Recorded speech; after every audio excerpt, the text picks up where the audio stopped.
কর্ম কথা বলে। আপনি অপরের সঙ্গে যা করবেন সেটা কোনো না কোনোভাবেই আপনার কাছে কোনো না কোনো উপায়েই সেটা ফেরত আসবে। তো সেই বিষয়ে আপনাদের সাথে একটা গল্প শেয়ার করতে চাই যে এক গ্রামে একজন কৃষক ছিলেন। তিনি দুগ্ধজাত পণ্য তৈরি করতেন, অর্থাৎ ঘি, মাখন এগুলো তিনি তৈরি করতেন এবং সেই ওনার এগুলো নিজস্ব খামারেই তিনি তৈরি করতেন এবং সেগুলোর তার পণ্যগুলো যে ভালো সেটা যথেষ্ট সুনামও ছিল। তো সেটা তিনি বাজারে বিক্রি করতেন একজন বিশ্বস্ত দোকানদারের কাছে। তো সেই বিষয়ে তিনিও তাকে খুব বিশ্বাস করতেন এবং তার কাছে এই যে তার ঘি মাখনগুলো বিক্রি করতেন, অর্থাৎ তাদের সম্পর্ক এতটাই ভালো ছিল যে একজন একজনকে প্রচণ্ড বিশ্বাস করতেন।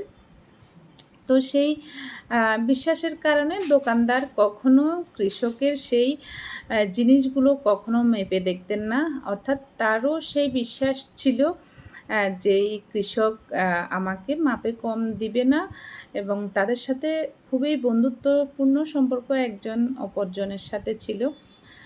তো হঠাৎ কিছুদিন যাওয়ার পর দোকানদার কী করেছেন, একদিন উনি আসলে আনমনেই তিনি মনে মনে ভাবছেন যে আসলে দেখি আমার বন্ধু আসলে আমাকে ওজনে সব কিছু ঠিকঠাক দিচ্ছে কি না। হঠাৎ কেন যেন ওনার মনে হলো। তো সেই দোকানদার সেই জিনিসগুলো মাখনটা তিনি মেপে দেখলেন এবং মেপে দেখলেন যে 1000 গ্রামের মধ্যে মাখনের ওজন হয়েছে 900 গ্রাম। তো তখন তিনি দোকানদার আসলেই মনে মনে খুব কষ্ট পেলেন যে এতদিনের বিশ্বাস এবং খুব রাগান্বিত হলেন।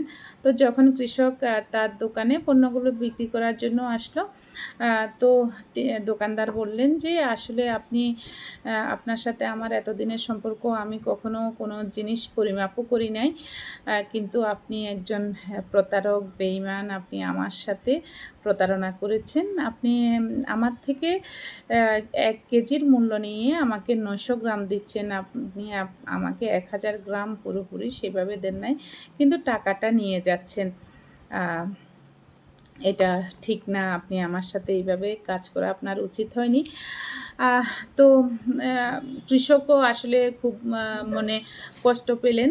তিনি বললেন যে আসলে ভাই শুনুন, আমি এতটাই গরিব যে আমার বাটখারা কেনার মতো সেই ক্ষমতা, অর্থাৎ যে জিনিস মাপার জন্য, পরিমাপ করার জন্য বাটখারার প্রয়োজন, সেটা আমি কিনতে পারি নাই।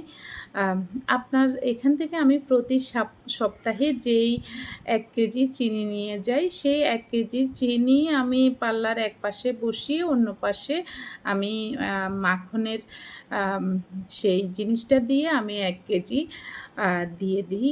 তো আসলে কেন কম হলো সেটা, আমি 900 গ্রাম কেন হলো আসলে বুঝতে পারছি না। তো আপনারা কি সত্যি বুঝতে পেরেছেন এখানে কি হয়েছে? তো সেই কথাটা শুনে কৃষক কিন্তু দোকানদার চুপ হয়ে গেলেন।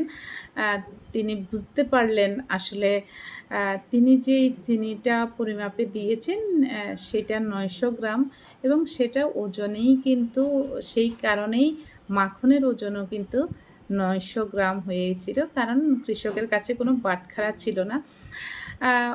আশা করি আপনারা বুঝতে পেরেছেন যেই আপনি যেই ব্যবহারটা করছেন, আপনি যেই অন্যায়টা করছেন, কোনো না কোনোভাবেই সেটা আপনার কাছে ফেরত আসছে এবং কোনো যে এর মধ্যে ধরুন কোনো কলা বিক্রেতা আমরা দেখি কলার মধ্যে ফরমালিন, তো ফরমালিন মিশিয়ে তিনি কলা বিক্রি করছেন। তিনি ভাবছেন আসলে এই কলা তো আর আমি খাবো না, এটা অন্য কেউ খাবে এবং সেই টাকা দিয়ে তিনি অন্য কিছু কিনছেন, অন্য কোনো পণ্য ক্রয় করছেন। তো তখন সেই পণ্য বিক্রেতাও ভাবছে এই পণ্য তো আমি খাবো না, এইটাতে তো অনায়াসে আসলে ভেজাল মেশানোই যায়।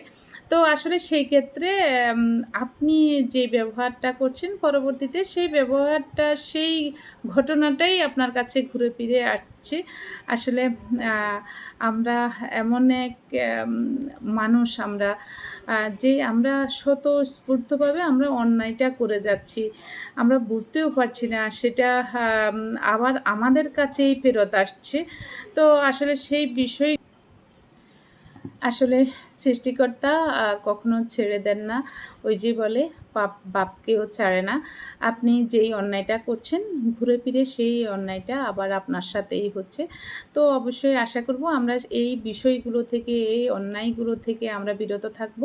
অন্যের সাথে আমরা আমাদের ব্যবহারগুলো, আমাদের কাজগুলো আমরা সেভাবেই করব যাতে আশা করি ভবিষ্যতে সেটা আমার জন্য ফেরত না আসে। অবশ্যই গল্পটি আপনাদের যদি ভালো লাগে অবশ্যই শেয়ার করে পাশে থাকবেন। ধন্যবাদ সবাইকে।